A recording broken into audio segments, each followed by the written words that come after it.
We believed that this lawsuit was over since Lil Durk's attorneys were going to submit a move to dismiss. However, more than 230 GB of uncut video and audio recordings have come to light, some of which show Durk's role in a second murder-for-hire scheme. Lil Durk's life sentence could be increased to the death penalty in this second murder case. It's absurd that he can no longer benefit from even working with the federal government. I feel like even if he snitch, he can't get up out of it. If they got him like that, I feel like even if he tell right now, he can't. What mysteries lie underneath these disclosures? Is the evidence really authentic?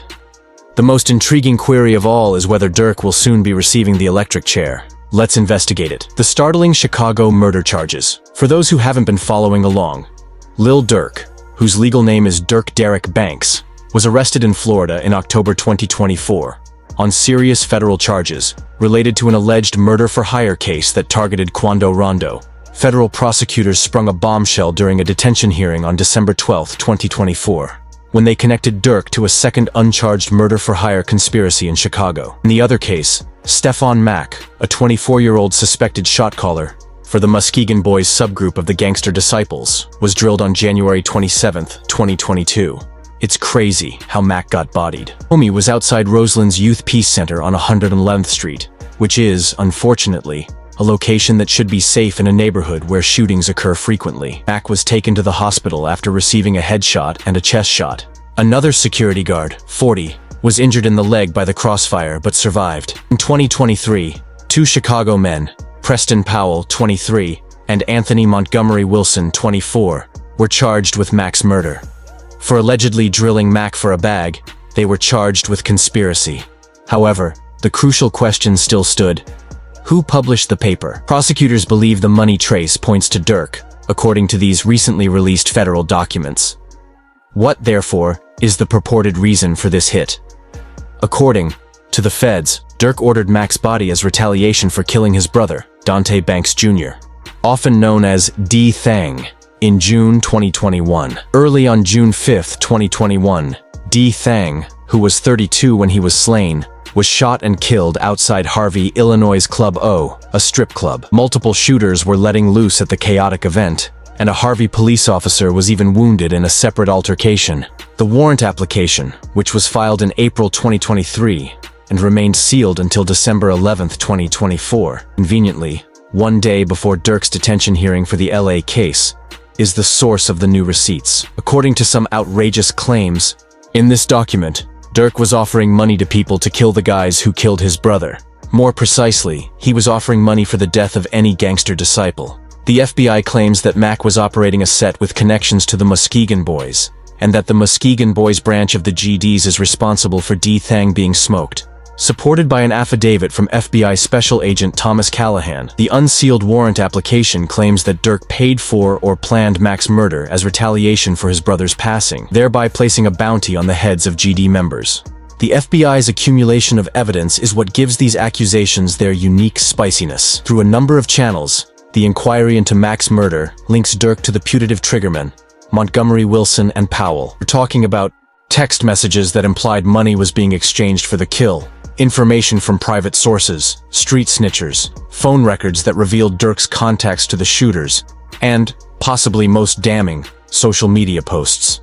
One in particular, which prosecutors are interpreting as proof of payment for the body, asks, "Did Durk give you that money?" Additionally, Durk's 2022 song, Ah Ha, which was released on February 22, 2022, has been cited by prosecutors as perhaps mentioning Mack's murder.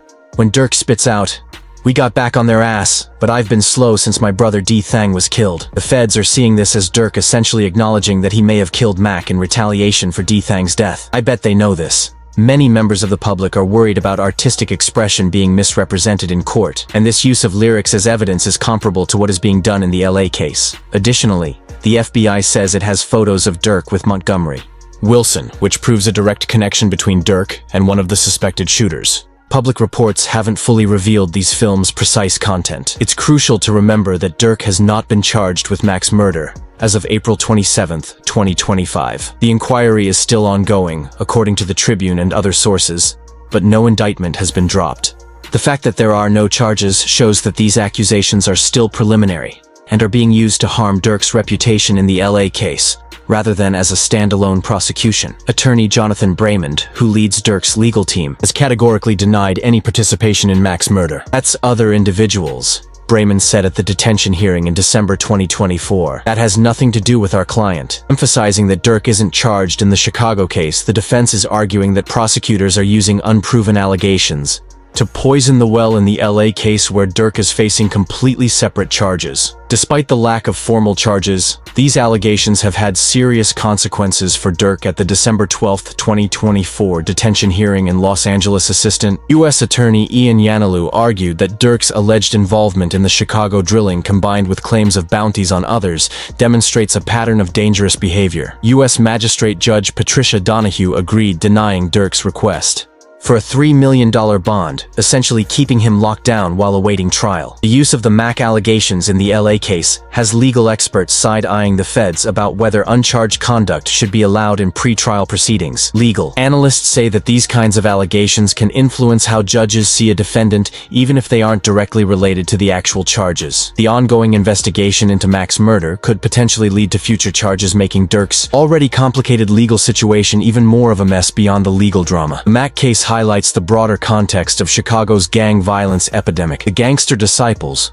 one of Chicago's largest and most notorious sets, have been connected to countless shootings across the South Side. The gang structure, with multiple factions like Smashville operating in different hoods, creates both internal beef and external conflicts, as we see in the alleged situation between DT Thang and Mac's people. The fact that Mac got smoked outside a youth peace center is a tragic irony, showing how violence penetrates even spaces meant to provide safety for the community. These allegations against Durk also raise questions about the blurry line between his music career and alleged gang ties, with prosecutors suggesting that OTF functions as both a music label and a structured largely circumstantial. The reliance on informants and social media posts raises questions about the strength of the case, and specific details such as the content of texts or the reliability of these snitches are not publicly available. The use of lyrics as evidence is especially controversial. Critics argue that rap music is often fictional or hyperbolized, and treating bars as literal confessions misunderstands the entire genre's artistic conventions. This practice disproportionately affects rap artists, particularly those in drill music where violent imagery is part of the style, rather than necessarily an admission of real acts. And that controversy is at the heart of Durk's legal battles. To really understand how it all escalated, we need to rewind to the first murder-for-hire case in LA and the game-changing motion his legal team recently filed, arguing that key evidence against him is demonstrably false. A deep dive into Lil Durk's charges in the world of rap. Few names are as synonymous with the streets of Chicago as Lil Durk. Known for blending hard-hitting lyrics with raw emotion, Durk has carved out a niche that positions him both as an artist and, to some, a symbol of resilience. Yet beneath the music lies a web of legal trouble that has now ensnared him in a serious federal investigation. The recent indictment against Durk, real name Durk Banks, sheds light on a world far removed from the recording studio. One where alliances, vendettas, and betrayal shape a narrative that reads like a thriller. The roots of Durk's legal troubles date back to 2020, when a highly publicized feud erupted between Durk's rap collective, Only the Family, and a rival faction. This feud took on new intensity after the murder of Davon Bennett, also known as King Von, who was not only an OTF artist, but also Durk's close friend. King Von's death ignited a vendetta between OTF and a rival rapper known as Quando Rondo, who was rumored to be connected to Von's killer. The indictment against Durk alleges that this feud boiled over to the point where he sought to eliminate his adversary Quando Rondo by any means necessary. Witnesses and confidential sources have told investigators that Durk allegedly put a bounty on Quando Rondo's life, determined to see the feud end with his rival's demise. This bounty would set off a chain of events leading to a brutal scene at a Los Angeles gas station and eventually to a federal investigation. On August 19, 2022, tragedy struck when a hail of bullets erupted at a gas station near the Beverly Center in Los Angeles. Surveillance footage, police reports, and witness accounts reveal that 3 masked gunmen opened fire on a black Cadillac Escalade occupied by Quando Rondo and his family members. Quando Rondo escaped, but his cousin, identified in court documents as SR Savoy Lul Pab Robinson, was fatally struck in the barrage of gunfire. Police recovered 18 shell casings at the scene, a testament to the sheer violence of the attack.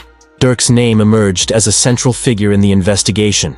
When it became clear that this wasn't a random act of gang violence, law enforcement discovered connections that pointed to meticulous planning, allegedly orchestrated by Durk and members of his circle. The financial records unearthed by investigators depict a carefully orchestrated plot with funds from Durk's organization allegedly used to bankroll the hit, according to the affidavit bank. And flight records revealed that several key OTF members, including individuals identified as Co-Conspirator 2 and Co-Conspirator 3, traveled to California on August 18, 2022. Just one day before the shooting. Records indicate these flights were paid for using an American Express card. Linked to Durk, and OTF investigators further uncovered text messages sent between Durk and his co-conspirators.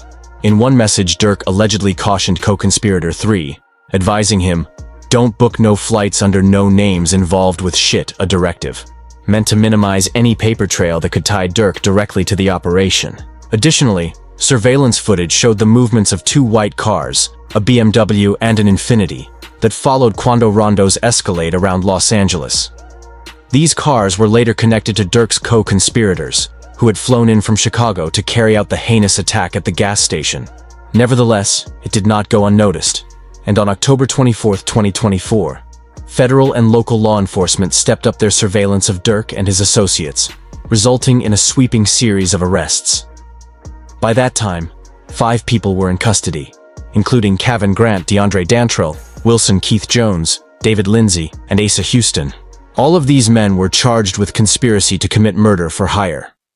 As the FBI closed in, they discovered Durk's own attempts to flee. According to U.S. Customs and Border Protection (CBP), he booked 3 separate international flights within hours of his associates' arrests. The destinations, Dubai, Switzerland, and Italy, were strategic, as each would complicate U.S. authorities' ability to pursue extradition.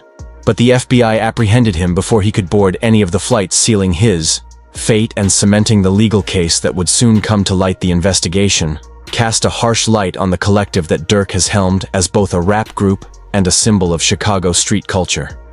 However, the indictment accuses F of operating as more than a music collective. In law enforcement's view, F is described as an association, in fact, effectively functioning as a criminal syndicate engaged in activities ranging from assault to murder. According to federal documents, members are expected to follow Durk's directives with violence, allegedly serving as a means of maintaining their ranks and reputation within the group. Court documents reveal that Co-Conspirator 3, a member, was allegedly instrumental in organizing the logistics of the murder-for-hire plot, from securing travel and lodging to acquiring equipment for the hit. He acted as a coordinator with finances provided through American Express accounts.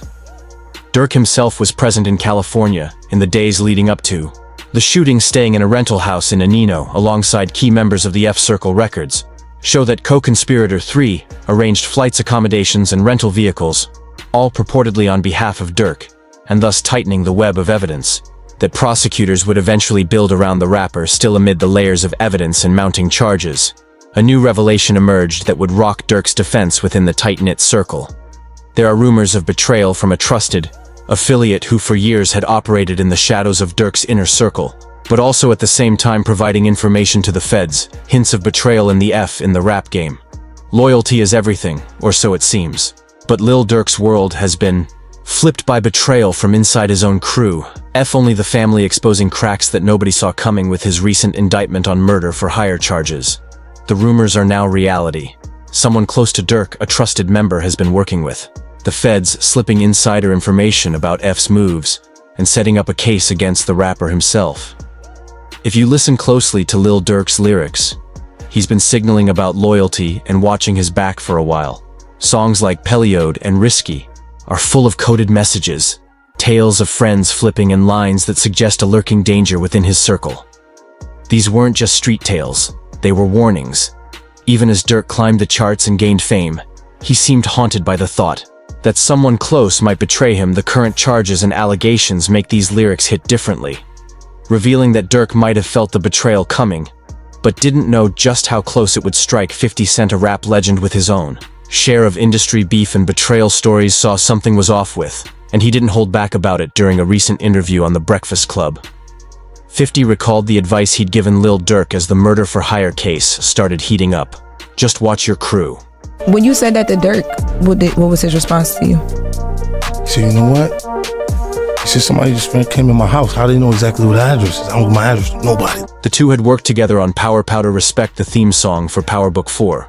Force, a spin-off set in Chicago, as they collaborated on the 2022 Project 50 and Energy Within F that raised red flags. I was like, yo, this is them, just watch him, his crew, 50 said in the interview. It wasn't just a casual warning, it was a gut feeling from someone who's seen how entourages can turn deadly, according to 50. Durk responded by saying that something strange had already happened. The event further fueled Durk's suspicions, particularly after his home in Brazilton, Georgia, was broken into in 2021 while he and his then-girlfriend India Royale were inside. They managed to escape unscathed, but Durk was troubled by the fact that people knew where he was. The breaking point, this feeling of betrayal, wasn't just conjecture, it was reality. For 50, it was déjà vu, recalling his own days of closely monitoring his crew and questioning their actions.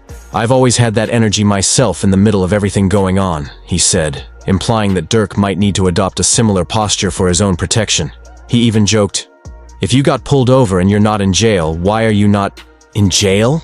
The message was unambiguous. Something wasn't right in Durk's camp.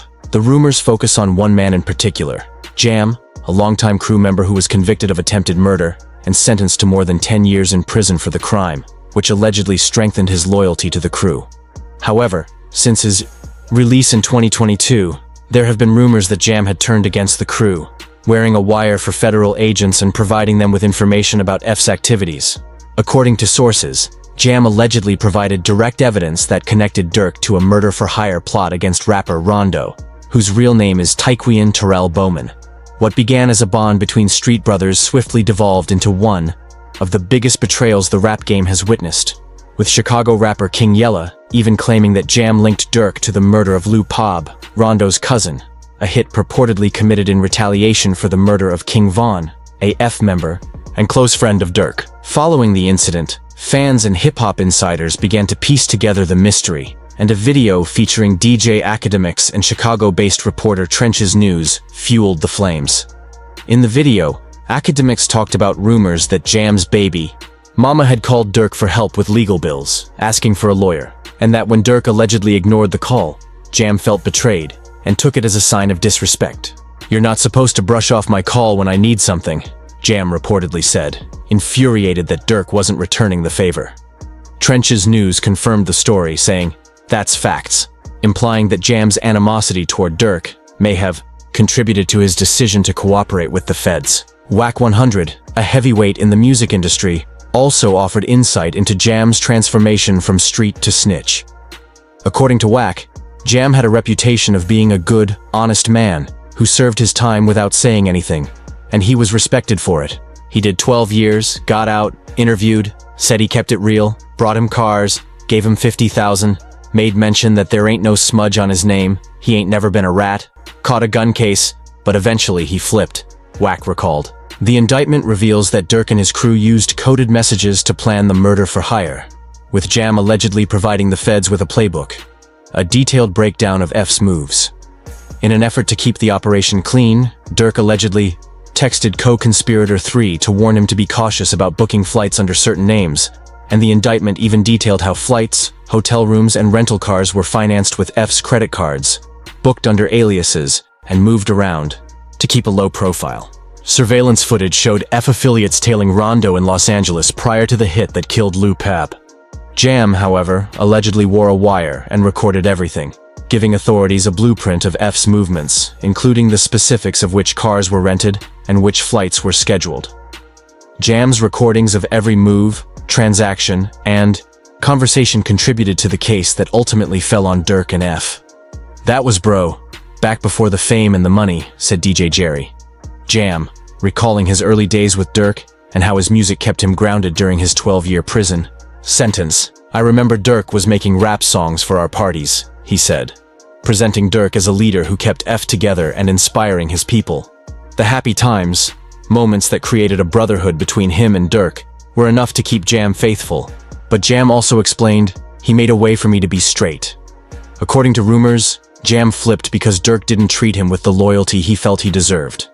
Perhaps he felt ignored or insulted, but whatever the reason, Jam made his decision, and that decision exposed Durk to one of the most severe betrayals in the rap industry. Lil Durk will have to battle for a future that doesn't seem promising right now because of the events since his arrest, on top of the heartache of having been deceived by someone he thought was a close friend. Lil Durk's future. The Chicago rapper's recent arrest has rocked his career and sparked a wave of rumors and speculation, particularly on TikTok, where some users, like Indecisive Quan, posted memes and comments suggesting that Durk's fate was set in stone. They said things like, YB in jail, Thug in jail, Durk getting the electric chair, who the fuck scene are we gonna listen to now? As the tweet went viral, Durk's fans and the hip-hop community became more alarmed and engaged in heated discussions.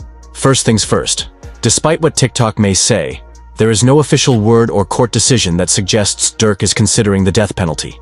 In fact, the reality is far from that. While fans may be concerned about Durk's fate, California, where he is facing the charge, has not used the electric chair for years. In 2006, federal courts ruled against the death penalty, and in 2019, Governor Gavin Newsom placed a complete moratorium on the death penalty. The village of Broadview in Illinois, which recognized Durk's contributions through his neighborhood Heroes Foundation by giving him an honorary key to the city just a week before his arrest, quickly revoked the honor after hearing of his arrest. Katrina Thompson, the mayor of Broadview, didn't mince words when she said, "While the American system of justice grants everyone the presumption of innocence, in the village of Broadview, the court of public opinion has even higher moral and ethical standards." In an effort to preserve the village's reputation, they severed their relationship with Durk and his foundation. The Neighborhood Heroes Foundation has been a major part of Durk's effort to show a different side of himself, the side that is about giving back and being a positive influence. However, in the court of public opinion, especially with these serious charges looming, that positive image is hanging by a thread. For Durk, this revocation was more than just symbolic. It was a serious blow to the image he has been trying to cultivate. Beyond fan speculation and revoked honors, Durk has been active in Chicago politics, particularly with his recent $150,000 donation to the political committee of Chicago Mayor Brandon Johnson. Many have asked whether the mayor should return the donation in light of Durk's arrest, but Mayor Johnson was cautious in his response, saying, "You're asking me to make a judgment on a black man before a full trial has actually come to fruition." Mayor Johnson's remark reveals a more profound problem with Chicago politics and hip-hop's impact on the city. I hope you do understand why it is not mine. Lil Durk's career has been a balancing act between his street image and his push for community change. He has been more than just a musician. He has been a community figure, even meeting with Johnson twice prior to making the donation. Durk's future may now depend on whether he can maintain these political alliances or if those ties begin to fall apart. Although he has had legal issues before, this latest charge is the most serious one to date. Over the years, Durk has attempted to change his image. In his 2023 Grammy-winning song, All My Life, he raps about wanting to change the image, hinting at a future where he's more than just a street rapper. He's organized events, partnered with major corporations like Bank of America, and used his Neighborhood Heroes Foundation to raise awareness of social issues and financial literacy in Chicago. But this latest case could put a stop to all of that. With the stakes so high, public figures and institutions may be reluctant to continue supporting him. Durk's future now rests on his ability to overcome these charges or face a protracted legal battle. Click on the videos that are now displayed on your screen to view more content like this.